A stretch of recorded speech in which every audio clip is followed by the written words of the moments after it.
بسم اللہ الرحمن الرحیم ناچیز بندہ علامت طالب حسین کرمانی بسی یاسر آباد چک مغل تحصیل میلسی ضلع بہاڑی صوبہ پنجاب پاکستان سے عرض کرتا ہوں کہ میرے 3 چینل ہیں۔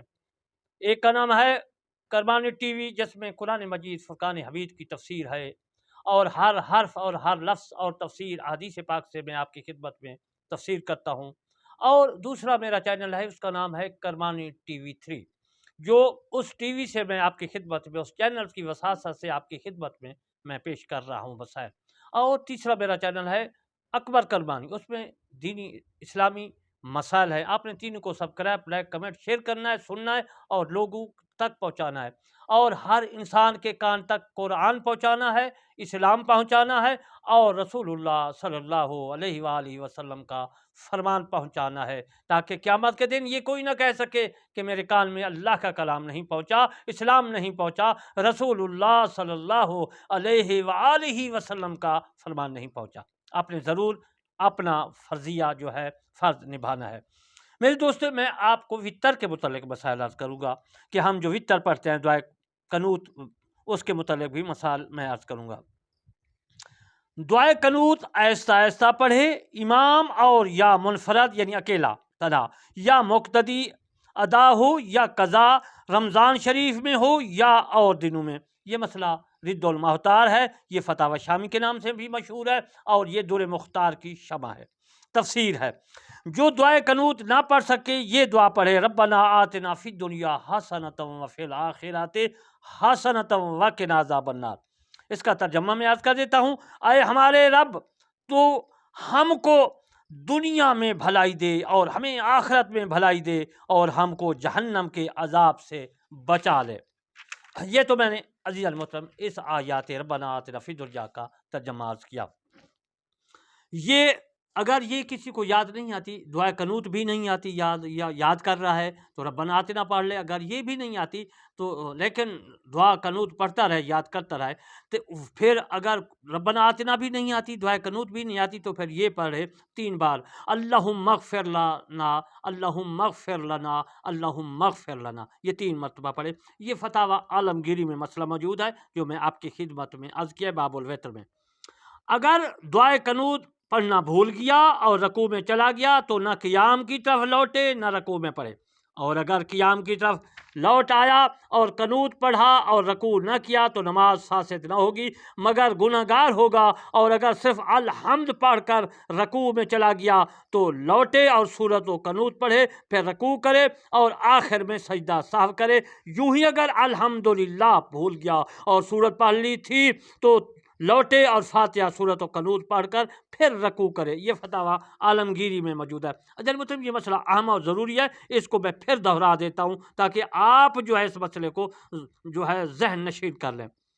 اگر دعائے قنوت دعائے قنوت پڑھنا بھول گیا اور رکوع میں چلا گیا تو نہ قیام کی طرف لوٹے یعنی پھر کھڑا نہیں ہونا، اور نہ رکوع میں پڑھے یعنی رکوع میں جو ہے وہ بھی نہ پڑھے، نہ قیام میں پڑھے نہ رکوع میں پڑھے، اور اگر قیام کی طرف لوٹ آیا، اگر وہ لوٹ بھی ہے کھڑا ہو گیا تو پھر دعائے قنوت پڑھو، اور رکوع نہ کیا یعنی دعائے قنوت پڑھی اور جو ہے رکوع نہ کیا تو نماز فاسد نہ ہوگی مگر گنہگار ضرور ہوگا، اور اگر صرف الحمد پڑھ کر رکوع میں چلا گیا تو پھر اس کے بعد لوٹے اور سورت اور دعائے قنوت پڑھے، پھر رکوع کرے، اور اگر آخر میں سجدہ سہو کرے۔ یوں ہی اگر الحمد بھول گیا اور سورت پڑھ لی تھی تو لوٹے اور فاتحہ سورت و قنوت پڑھ کر پھر رکوع کرے۔ یہ فتاوی عالمگیری میں بھی موجود ہے مسئلہ۔ یہ مسئلہ جو ہے بہار شریعت جلد اول صفحہ نمبر جو ہے 268 میں موجود ہے، 68 میں یعنی۔ امام کو رکوع میں یاد آیا کہ دعائے قنوت نہیں پڑھی تھی، کس وقت؟ رکوع میں چلا گیا، یعنی قیام میں تھا اور رکوع سے کیا اس کو یاد آ گیا کہ میں نے تو دعائے قنوت پڑھی ہی نہیں تھی۔ یہ امام کی بات کر رہا ہوں۔ تو قیام کی طرف عوض نہ کرے، پھر بھی اگر کھڑا ہو گیا اور دعا پڑھی تو رکوع کا اعادہ نہ چاہیے، اور اگر اعادہ کر لیا اور مقتدیوں نے پہلے رکوع میں امام کا ساتھ نہ دیا اور دوسرا امام کے ساتھ کیا، پہلا رکوع امام کے ساتھ کیا دوسرا نہ کیا، دونوں حال میں ان کی نماز بھی فاسد نہ ہوگی۔ یہ بھی مسئلہ فتاوی عالمگیری، اور فتاوی عالمگیری سے جو ہے نقل کر کے بہار شریعت نے لکھا ہے۔ قنوت وتر میں مقتدی اور امام کی مطابقت کرے۔ اگر مقتدی قنوت سے فارغ نہ ہوا تھا کہ امام رکوع میں چلا گیا تو مقتدی بھی امام کا ساتھ دے، اور اگر امام نے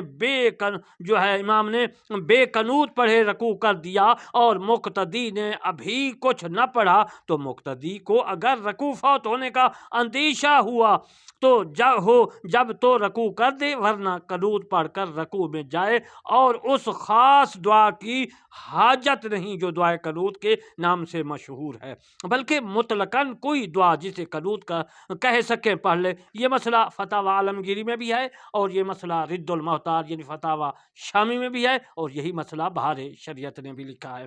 اگر شک ہوا کہ یہ رکعت پہلی ہے یا دوسری رکعت ہے یا تیسری تو اس میں بھی قنوت پڑھے اور قاعدہ کرے، پھر اور 2 رکعتیں پڑھے اور ہر رکعت میں قنوت بھی پڑھے اور قاعدہ کرے۔ یوں ہی دوسری اور تیسری ہونے میں شک واقعہ ہو تو دونوں میں قنوت پڑھے۔ یہ مسئلہ در مختار نے بھی لکھا ہے، اور یہی مسئلہ عالمگیری میں بھی موجود ہے، اور یہی مسئلہ بہار شریعت میں بھی موجود ہے۔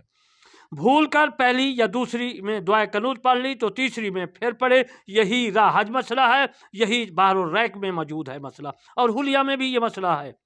مسبوق امام کے ساتھ قنوت پڑھے، بعد کو نہ پڑھے، اور اگر امام کے ساتھ تیسری رکعت کے رکوع میں ملا ہے تو بعد کو جو پڑھے گا اس میں قنوت نہ پڑھے۔ یہ مسئلہ فتاوی عالمگیری میں بھی موجود ہے، یہ مسئلہ باقی فقہا کی کتابوں میں بھی موجود ہے، اور یہی مسئلہ بہار شریعت میں بھی موجود ہے۔ وتر کی نماز شافعی مذہب کے پیچھے پڑھ سکتا ہے بشرطے کہ دوسری رکعت کے بعد سلام نہ پھیرے، ورنہ صحیح نہیں، اور اس صورت میں قنوت امام کے ساتھ پڑھے، یعنی تیسری رکعت کے رکوع سے کھڑے ہونے کے بعد جب وہ شافعی امام پڑھے۔ یہ عام کتب میں ہے، بہار شریعت میں بھی یہ مسئلہ موجود ہے۔ فجر میں اگر شافعی مذہب کی اقتدا کی اور اس نے اپنے مذہب کے موافق قنوت پڑھا تو یہ نہ پڑھے بلکہ ہاتھ لٹکائے ہوئے اتنی دیر چپ کھڑا رہے۔ یہ مسئلہ در مختار میں بھی موجود ہے، اور یہی مسئلہ بہار شریعت میں بھی موجود ہے۔ وتر کے سوا اور کسی نماز میں قنوت نہ پڑھے، ہاں اگر حادثہ عظیمہ واقعہ ہو تو فجر میں بھی پڑھ سکتا ہے، اور ظاہر یہ ہے کہ رکوع کی قبل قنوت پڑھے۔ یہ مسئلہ در مختار میں بھی موجود ہے، اور شرن بلالی نے بھی اس مسئلے کو لکھا ہے۔ شرن بلالی تو آپ جانتے ہیں، نور الایضاح کی کتاب ہے۔ میرے دوستو، وتر کی نماز قضا ہو گئی تو قضا پڑھنی واجب ہے، اگرچہ کتنا ہی زمانہ ہو گیا ہو، یعنی فرض اور وتر جو ہے یہ تو قضا جو ہے ہو جائیں، کب جس 2 سال 5 سال جتنا بھی ہے اس کی قضا فرض اور وتر کی واجب ہے۔ یہ ضروری ہے کہ وتر کی بھی قضا ہے اور فرض کی بھی ہے، اور باقی جو ہے سنت نفل ان کی قضا نہیں ہے۔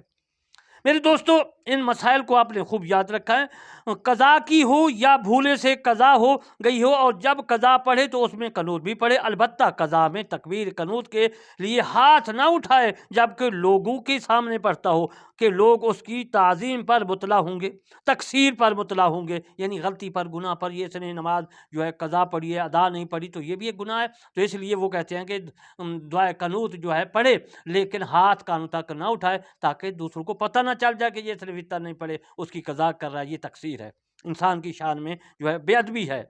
یہ مسئلہ رد المحتار میں موجود ہے۔ رمضان شریف کے علاوہ اور دنوں میں وتر جماعت سے نہ پڑھے، اگر تداعی کے طور پر ہو تو مکروہ ہے۔ یہ مسئلہ در مختار میں موجود ہے۔ آخر شب میں جاگنے پر اعتماد ہو تو بہتر یہ ہے کہ پچھلی رات میں وتر پڑھے، ورنہ بعد عشاء پڑھ لے، یہ حدیث پاک سے مسئلہ ثابت ہے۔ اول شب میں وتر پڑھ کر سو رہا، پھر پچھلے کو جو ہے جاگا تو دوبارہ وتر پڑھنا جائز نہیں ہے، اور نوافل جتنے چاہے پڑھے، یہ تو عام ہے، جتنے پڑھے نفع ہے۔ وتر کی بعد 2 رکعت جو ہے نماز پڑھنا بہتر ہے۔ اس کی پہلی رکعت میں پہلی رکعت میں وتر کی پہلی رکعت میں ہے اذا زلزلت، دوسری میں ہے قل یا ایھا الکافرون پڑھنا بہتر ہے۔ حدیث میں ہے کہ اگر رات میں نہ اٹھا تو یہ تہجد کے قائم مقام ہو جائیں گے۔ یہ عزیزان محترم میں نے جو مسائل عرض کیے ہیں یہ وتر کے متعلق تھے۔ انشاءاللہ پھر میں آپ کو سنن و نوافل کے متعلق مسائل عرض کروں گا۔ وما علینا الا البلاغ المبین۔